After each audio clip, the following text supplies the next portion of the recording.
திட்டமிட்ட இன அழிப்பினூடாக இலங்கை தீவில் ஒருபோதும் நல்லிணக்கத்தை ஏற்படுத்த முடியாதென கிவுலோயா நீர்த்தேக்க திட்டம் தொடர்பாக தமிழர் மரபுரிமை பேரவை வெளியிட்டுள்ள ஊடக அறிக்கையில் தெரிவிக்கப்பட்டுள்ளது.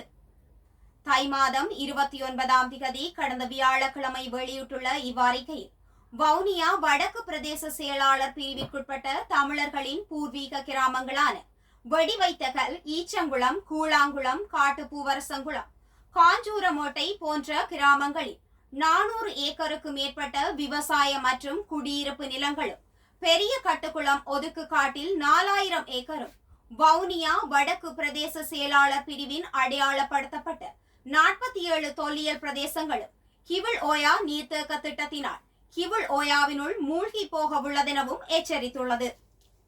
இந்நீர்த்தேக்கத்திற்கு மிக அண்மையாக உள்ள வெடுக்குநாரிமலை பிரதேசத்தினை தொல்லியல் இடம் என கூறி தமிழ் மக்களின் வழிபாட்டினை தடை செய்யும் தொல்லியல் திணைக்களம் இந்த 47 தொல்லியல் பிரதேசங்களும் கிவுல் ஓயாவினுள் மூழ்கி போவதற்கு தனது இசைவினை தெரிவித்துள்ளமை தமிழர் பூர்வீக நிலங்களை ஆக்கிரமிக்கும் முயற்சியாக அமைந்துள்ளதென்ற சந்தேகத்தினை எழுப்புகின்றதென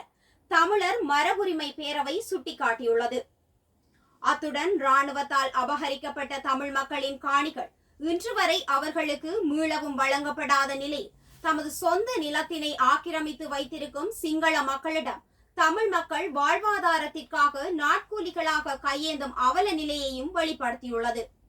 ஏற்கனவே முல்லைத்தீவு மாவட்டத்தில் 2000 ஏக்கர் வளமான விவசாய நிலங்கள் தமிழ் மக்களிடமிருந்து அபகரிக்கப்பட்டு சிங்கள மக்களுக்கு வழங்கப்பட்டுள்ளதுடன் தற்போது கிவுலோயா திட்டத்தின் கீழ் இது மேலும் விஸ்தரிக்கப்பட உள்ளதை குறிப்பிட்டுள்ள பேரவை திட்டமிட்ட நில அபகரிப்பையும் வடபகுதியின் இனப்பெரம்பல் கோலத்தினை மாற்றுவதையும் இலக்காக கொண்டே காலத்திற்கு காலம் ஆட்சி பீடமேறும் அரசுகள் இக்காய் நகர்த்தலை மேற்கொண்டு வருவதை வெளிப்படையாக அவதானிக்க முடிகிறதெனவும் குற்றம் சாட்டியுள்ளது.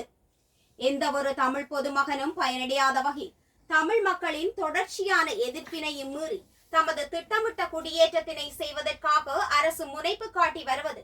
நல்லிணக்கத்தை நலிவடைய செய்யும் நடவடிக்கை எனவும் கவலை தெரிவித்துள்ளது.